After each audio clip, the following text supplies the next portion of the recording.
108 మీద నిన్ననే శాసనసభలో విస్తృతంగా చర్చించాం అధ్యక్ష. శాసన మండలిలో కూడా చర్చించడానికి ప్రభుత్వానికి ఎటువంటి ఇబ్బంది లేదు. తమరు ఇమీడియట్ గా ఈ రోజా రేపా ఎల్లుండి ఎప్పుడు మీరు ఆ ఇష్యూ మీద డిస్కస్ చేయడానికి మీరు అనుమతిస్తే దాని మీద డిస్కస్ చేస్తాం. 5 సంవత్సరాలు ఆ వ్యవస్థను ఏ విధంగా నాశనం చేశారో డీటెయిల్ గా ప్రతి విషయం చెప్పడానికి ప్రభుత్వం సిద్ధంగా ఉంది. మీరు ఇమీడియట్ గా ఈ రోజు పోస్ట్ చేసినా రేపు పోస్ట్ చేసినా మా మంత్రి గారు డీటెయిల్ గా చెప్పడానికి సిద్ధంగా ఉన్నారని మీకు తెలియజేస్తున్నాను అధ్యక్ష. కూర్చోండి. ఎల్ఓపి గారు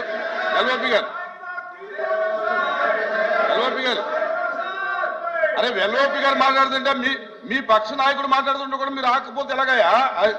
చూసుకోండి వెనకాల అధ్యక్ష ఏం జరుగుతుందో. అధ్యక్ష, రాష్ట్రంలో ఉన్న 1,00,000 మంది అంగన్వాడీ కార్యకర్తలు, ఆశా వర్కర్లు, వారితో పాటు 104, 108 కార్మికులందరూ కూడా వారు నేను దీక్షలు చేస్తాను అధ్యక్ష. ఇంకా రేపు రెండో ఇంకా దాన్ని ఉధృతం చేసే పరిస్థితి కూడా ఉంది. అంగన్వాడీ ఆశా వర్కర్లకు సంబంధించి వాళ్ళ జీతాలు పంపించేయమని చెప్పి గత ప్రభుత్వంలో కూడా వాళ్ళు రావడం జరిగింది అధ్యక్ష. వాళ్ళు అనుకున్న రీతిలో పెంచడమే కాకుండా ఏదైతే ఎలక్షన్ ముందు వాళ్ళు చేసిన డిమాండ్ ఉందో ఆ డిమాండ్ ఆగస్టు నుంచి పెంచుతామని ఆ రోజు ప్రభుత్వం రాతపూర్వకంగా వాళ్ళకి హామీ ఇచ్చింది అధ్యక్ష. అందులో ఏ విధమైన సందేహం లేదు అధ్యక్ష. ప్రభుత్వం అంటే ఇది కంటిన్యూస్ ప్రాసెస్ అధ్యక్ష. ఆ నేపథ్యంలోనే వాళ్ళు అడుగుతున్న డిమాండ్ అధ్యక్ష. సంబంధించిన కమిటీ ఒక సెకండ్ అధ్యక్ష. మరి ఇప్పుడు మంత్రి గారు కూడా వారు కూడా అంగీకరించారు అధ్యక్ష. ఏమని మాకు అభ్యంతరం లేదు, మేము డిస్కస్ చేయడానికి మాకు ఇబ్బంది లేదు అన్నారు అధ్యక్ష. ఈ క్వశ్చన్ పోస్ట్పోన్ చేసి డిస్కషన్ స్టార్ట్ చేయండి. లేదు అంటే క్వశ్చన్ అయిన తర్వాతనే దాన్ని అలౌ చేయండి అధ్యక్ష. అంగన్వాడీ దీని మీద మాట్లాడడానికి వారు ఒప్పుకున్నారు కదా అధ్యక్ష. ఒప్పుకున్నారు కదా. క్వశ్చన్ అయిన తర్వాత డిస్కస్ చేస్తాం. మంత్రి గారు కూడా ఒప్పుకున్నారు కనుక 104, 108 మీద సభ్యులు వాయిదా తీర్మానం ఇస్తే మీరు వాయిదా తీర్మానం ఇవ్వాల్సిన అవసరం లేదు. నిన్నే గంట సేపు శాసనసభలో చర్చించాం. ఇక్కడ కూడా చర్చించడానికి ప్రభుత్వానికి ఎటువంటి అభ్యంతరం లేదు. తమరు ఎప్పుడు వీలైతే అప్పుడు పోస్ట్ చేయండి.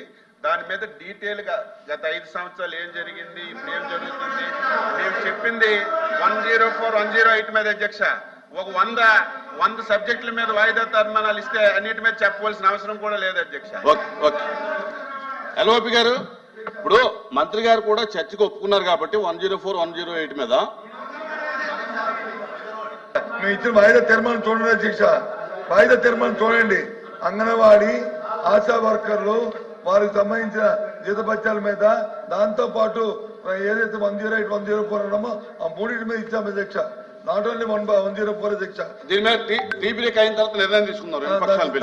టీ బ్రేక్ తీసుకుందాం నిర్ణయం. ఓకే అధ్యక్ష, గౌరవ సభ్యులు అడిగిన ప్రశ్నకు అధ్యక్ష, ఏ ప్రశ్నకు అవునండి, బి ప్రశ్నకు లేదండి, సి ప్రశ్నకు అధ్యక్ష మదనపల్లి స్థానిక పోలీసులు 9 FIR నమోదు చేయడం జరిగింది అధ్యక్ష. సదరు కేసులు తదుపరి విచారణ కోసం అడిషనల్ డీజీపీ సిఐడి అలాగే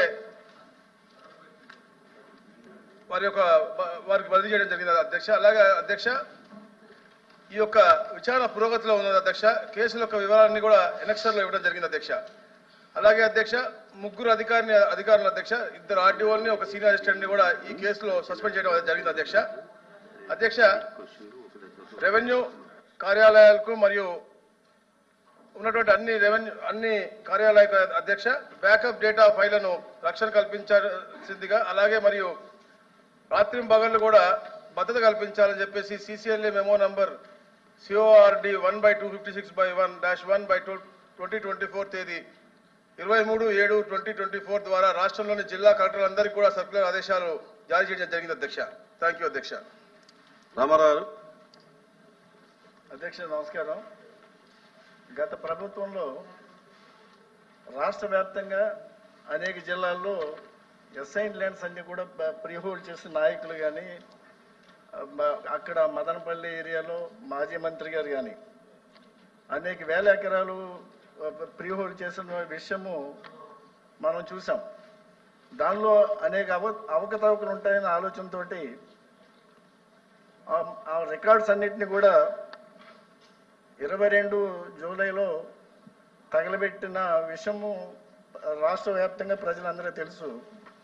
నేను గౌరవ మంత్రి గారిని ఒకటి అడుగుతున్నాను, ప్రీ హోల్డ్ కింద మదనపల్లి ఏరియాలో ఎన్ని ఎకరాలు ప్రీ హోల్డ్ చేశారు, దానిలో రెవెన్యూ డిపార్ట్మెంట్ పరంగా ఎన్ని ల్యాండ్స్ ఐడెంటిఫై చేశారన్నది ఒకటి గౌరవ మంత్రి గారిని అడుగుతున్నాను. నిన్న కూడా చూసాం, ఇక్కడ మదనపల్లిలో 2 రోజుల కిందట రెవెన్యూ డిపార్ట్మెంట్ ఇచ్చిన రిపోర్ట్లో ప్రిలిమినరీగా అనేక అవకతవకలు ఉన్నాయి, ఇంటెన్షనల్గా ఈ ఫైల్స్ అన్ని కూడా తగలబెట్టారని చెప్పారు. పొంగనూరు మండల పరిధిలో సుమారుగా 900 ఎకరాలు ప్రీ హోల్డ్ చేశారు. అదేవిధంగా పెద్ద తెప్ప సముద్రం మండలంలో నా దగ్గర ఉన్న ఇన్ఫర్మేషన్, కర్ణాటక రాష్ట్రానికి చెందిన మఠం భూములు 500 ఎకరాలు, మదనపల్లి రింగ్ రోడ్లో సర్వే నెంబర్ 552లో 20 కోట్లు విలువ చేసే 2.5 ఎకరాల భూమి, మదనపల్లి మండలం వలసపల్లి పరిధిలో 247 సర్వే నెంబర్లో 2.73 ఎకరాల భూమి, కురబాలకోట అత్యంత విలువైన అనేక భూములు ఈ మాజీ మంత్రి గారి కుటుంబంలో ప్రీ హోల్డ్లో ఉన్నాయని చెప్పి మాకున్న ఇన్ఫర్మేషను. తంబలపల్లి నియోజకవర్గంలో అనేక భూములు, ఇవన్నిటి మీద కొద్ది సమగ్ర ఎంక్వైరీ చేస్తున్నారు. దీనిలో ఇంతవరకు వచ్చిన ఎంక్వైరీ రిపోర్ట్లో ప్రీ హోల్డ్ చేసిన భూముల్లో ఎన్ని భూములు ఐడెంటిఫై చేశారు, అదేవిధంగా చాలామంది ఆఫీసర్స్ దీనిలో యాక్షన్ తీసుకోవడం కూడా జరిగింది.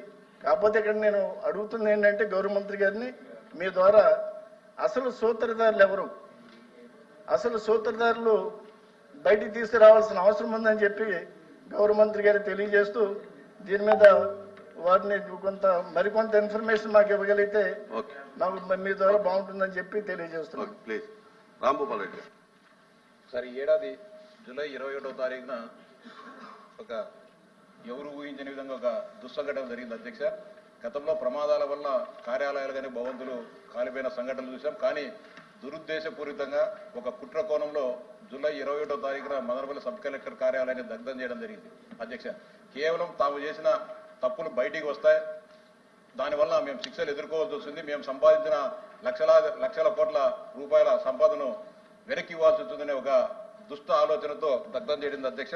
ఈ సందర్భంగా మీ ద్వారా గౌరవ మంత్రి గారిని కొన్ని వివరాలు కావాలని చెప్పి అభ్యర్థిస్తున్న అధ్యక్ష. మొత్తం సబ్ కలెక్టర్ కార్యాలయంలో ఎన్ని ఫైళ్లు దగ్ధమయ్యాయి, ఎన్ని ఫైళ్లు కాలిపోకుండా ఉన్నాయి, అంతేకాకుండా ఈ కుట్రలో రాజకీయపరమైన కోణం ఏమైనా ఉందా, ఎవరైనా రాజకీయ నాయకుల పాత్ర ఉందా, అంతేకాకుండా ఎన్ని ఎకరాల ఫ్రీ హోల్డ్ భూములు రిలీజ్ చేశారు, దీంట్లో ప్రస్తుతం రెవెన్యూ వాళ్ళు విచారణ జరగడం జరుగుతుంది, దీంట్లో ఎన్ని ఇర్రెగ్యులర్ గా ఫ్రీ హోల్డ్ చేశారని చెప్పి మీ విచారణ తేలింది, అంతేకాకుండా 22A సంబంధించిన భూములు ఎన్ని రెగ్యులర్ చేశారో తమరి ద్వారా మంత్రి గారిని విజ్ఞప్తి చేశారు. మంత్రి గారు. అధ్యక్ష, గౌరవ సభ్యులు తువ్వారపు రామారావు గారు అలాగే రామ్ గోపాల్ రెడ్డి గారు అడిగినటువంటి ప్రశ్నకు అధ్యక్ష కూటమి ప్రభుత్వం వచ్చిన తర్వాత ఏదైతే గత ప్రభుత్వం వైసీపీ ప్రభుత్వం వాళ్ళు చేసేటువంటి భూదందాలన్నీ బయటకు వస్తాయని చెప్పేసి ఈ యొక్క వైసీపీ భూచోళ్ళ భయం అధ్యక్ష, దానికి కారణమే ఈ యొక్క మదనపల్లి ఏదైతే అగ్ని జరిగిందో అధ్యక్ష. అయితే అధ్యక్ష, జగన్ రెడ్డి గారి హయాంలో జరిగిన భూదందాలు అక్రమాలు ఎక్కడ బయటపడతాయని చెప్పేసి ఈ యొక్క ఫైల దగ్ధం కార్యక్రమం కుట్ర పన్నారు అధ్యక్ష. ఎందుకంటే అధ్యక్ష,